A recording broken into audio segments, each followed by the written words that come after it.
Hello students, अपनी पिछली class में हमने आपको कारक परिचय के बारे में बताया था, जिसमें कि हमने प्रथमा, द्वितीया, तृतीया, चतुर्थी, पंचमी, षष्ठी, सप्तमी और संबोधनम, ये जो है इसके बारे में बताया था कि कारक जो है वो 7 होते हैं और एक संबोधनम होता है।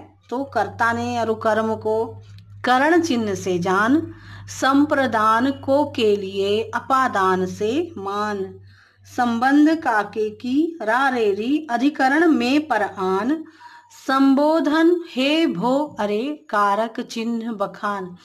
तो पहला जो होता है वो है कर्ता। कर्ता अर्थात करने वाला, है ना। तो करोति इति कर्ता, कर्ता कारके प्रथमा विभक्ति भवति। जो कर्ता है वो कारक रचना में जो प्रथमा विभक्ति होती है वह कर्ता होता है। जैसे कि रामः पठति, राम पढ़ता है, या फिर बालकः गच्छति, बालक जाता है। तो पहला जो होता है आपकी जो कारक रचना में पहला जो होता है वो कर्ता होता है, कोई भी राम, बालक, है ना। फिर दूसरा होता है कर्म।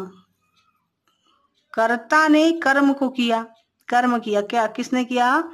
कर्मणि द्वितीया विभक्ति भवति। कर्म जो है वो द्वितीया विभक्ति है, जो कर्म कर रहा है। प्रथमा जो है कर्ता, वो जो कर्म कर रहा है वो द्वितीया विभक्ति हो जाती है। कर्ता यम अत्यधिकम अभिलषति तत्कर्म कारकम इति उच्यते। कर्ता जो है ये कार्य को करने की अभिलाषा करता है, तब कर्म कारक जो है यही कहलाता है। उदाहरणानि बालकः पुस्तकम पठति।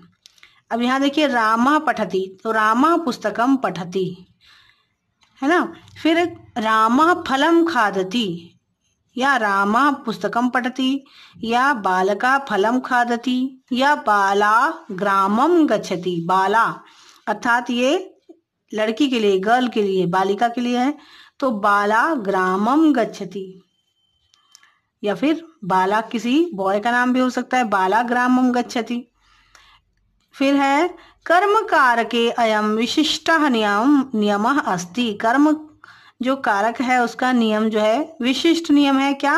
अभितः, परितः, समया, निकषा, प्रति, अनु, विना इत्यादिना योगे अपि द्वितीया विभक्तिर भवति। यथा, जैसे कि योग किया जाता है इसमें, द्वितीया विभक्ति का योग।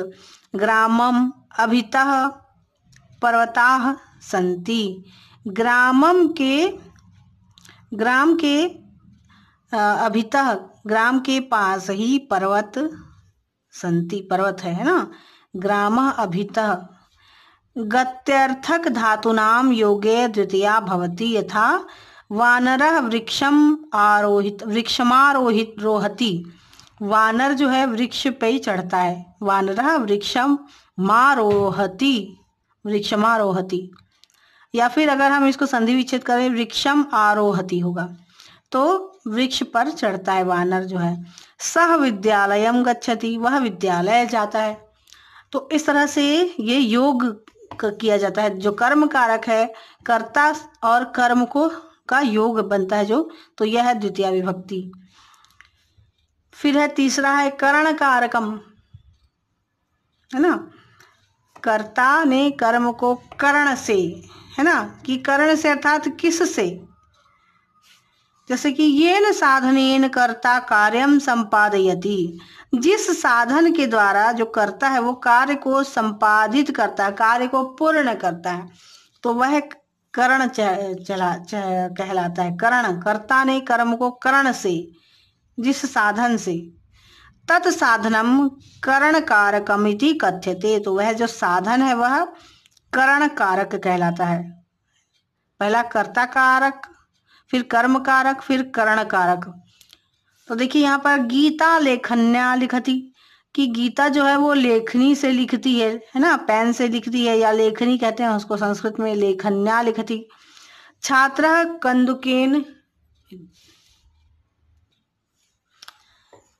येन साधनेन कर्ता कार्यं संपादयति तत् साधनं करणकारकम् इति कथ्यते।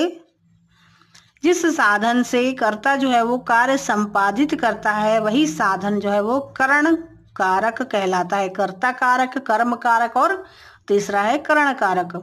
तो जिस साधन से कार्य को संपादित किया जाता है तो वह करण कारक कहलाता है। गीता लेखन्या लिखती छात्र कंदुकेन क्रीडति। गीता लेखनी से लिखती है और छात्र जो है वो कंदुकेन से खेलता है। कृष्ण यानेन गच्छति। कृष्ण जो है वो यान से जाता है।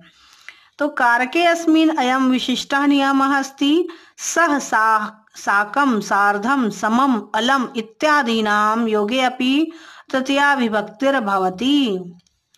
तो कारक के लिए भी नियम है, क्या है? सह साकम सार्धम समम अलम इत्यादि, ये सब योग होते हैं तब तृतीया विभक्ति होती है। जैसे अहम लतया सह गच्छामि, अत्र अलम निषेधार्थकम, यथा अलम विवाद, विवाद बेकार व्यर्थ का विवाद है।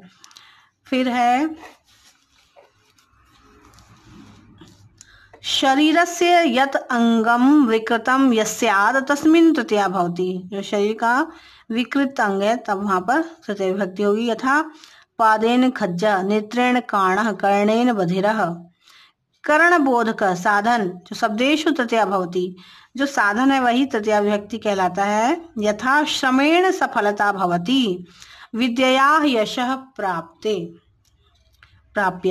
तो आज के लिए इतना ही। अपनी अगली क्लास में हम आपको संप्रदान कारकम के विषय में बतलाएंगे।